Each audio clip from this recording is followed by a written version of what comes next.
ఎన్నో ఏళ్ల నిరీక్షణ, ఎన్నో విమర్శలు, ఎన్నో అవమానాలు. కానీ ఈ ఒక్క ఇన్నింగ్స్‌తో నోళ్లన్నీ మూయించేశాడు.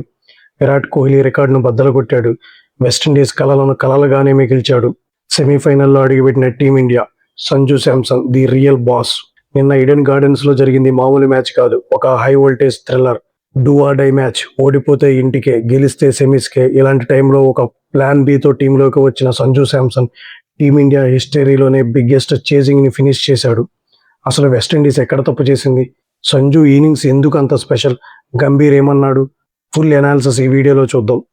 ముందుగా వెస్టిండీస్ బ్యాటింగ్ విషయానికి వస్తే వాళ్ళు 195 రన్స్ చేసిన ఒకే ఒక్క ప్లేయర్ వల్ల మ్యాచ్ పోగొట్టుకున్నారు. అతనే కెప్టెన్ సాయి హోప్. 33 బంతుల్లో కేవలం 32 రన్స్. వెస్టిండీస్ లాంటి పవర్ హిట్టింగ్ టీంలో ఇది ఒక పెద్ద మైనస్. అక్షర్ పటేల్ స్పిన్కు సాయి హోప్ కంప్లీట్గా లాక్ అయిపోయాడు. ఒకవైపు హోల్డర్, పావెల్ సిక్సర్లతో విడుచుకుపడుతుంటే హోప్ ఆడిన స్లో ఇన్నింగ్స్ వెస్టిండీస్ కొంపముంచింది. మన బౌలర్లో బుమ్రా తన మ్యాజిక్తో సెట్ అయిన బ్యాటర్లను అవుట్ చేసి ఇండియాను రేస్లో ఉంచాడు. 196 టార్గెట్, అది కూడా నాకౌట్ మ్యాచ్లో అంటే ప్రెషర్ మామూలుగా ఉండదు. ఇండియా చేజింగ్ స్టార్ట్ చేసింది. అభిషేక్ శర్మ, ఇషాన్ కిషన్ త్వరగా అవుట్ అయ్యారు. సూర్య కూడా తక్కువ రన్స్కే వెనుదిరిగాడు.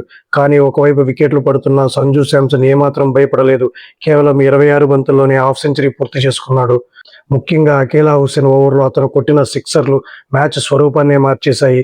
తిలక్ వర్మ కూడా 27 రన్స్తో సంజుకి సూపర్ సపోర్ట్ ఇచ్చాడు. సంజు శాంసన్ షార్ట్ సెలక్షన్ చూస్తుంటే గంభీర్ చెప్పినట్లుగా సంజు శాంసన్ జస్ట్ టైమింగ్తో క్లాస్ చూపించాడు. ఈ మ్యాచ్తో సంజు శాంసన్ ఒక అరుదైన రికార్డును తన పేరు మీద రాసుకున్నాడు. టీ20 వరల్డ్ కప్ చేజింగ్లో విరాట్ కోహ్లీ చేసిన 82 రన్స్ రికార్డును దాటి 97 రన్స్తో టాప్లో నిలిచాడు. మ్యాచ్ అయిపోయాక సంజు కళ్ళలో నీళ్లు తిరిగాయి. మోకాళ్లపై కూలబడి ఆ దేవుడికి థ్యాంక్స్ చెప్పుకున్నాడు. కోచ్ గౌతమ్ గంభీర్ మాట్లాడుతూ సంజు వరల్డ్ క్లాస్ ప్లేయర్, టీంకి అవసరమైనప్పుడు అతను నిలబడతాడని మాకు తెలుసు అంటూ ప్రశంసల వర్షం కురిపించాడు.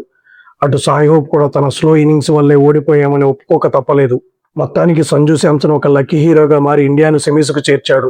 ఇన్నాళ్ళు సంజు శాంసన్కి టాలెంట్ ఉంది కానీ కన్సిస్టెన్సీ లేదన్న వాళ్ళందరికీ ఈ 97 రన్స్ ఇన్నింగ్స్ ఒక గట్టి సమాధానం. ఇండియా ఇప్పుడు సెమీస్లో ఇంగ్లాండ్తో తలపడబోతుంది. సంజు శాంసన్ ఇన్నింగ్స్ మీకు ఎలా అనిపించింది? తను సెమీస్లో కూడా ఇదే ఫామ్ కంటిన్యూ చేస్తాడా? మీ అభిప్రాయాన్ని కామెంట్ చేయండి. మరిన్ని ఇంట్రెస్టింగ్ క్రికెట్ అప్డేట్స్ కోసం మన ఛానల్ని చూడండి. జై హింద్.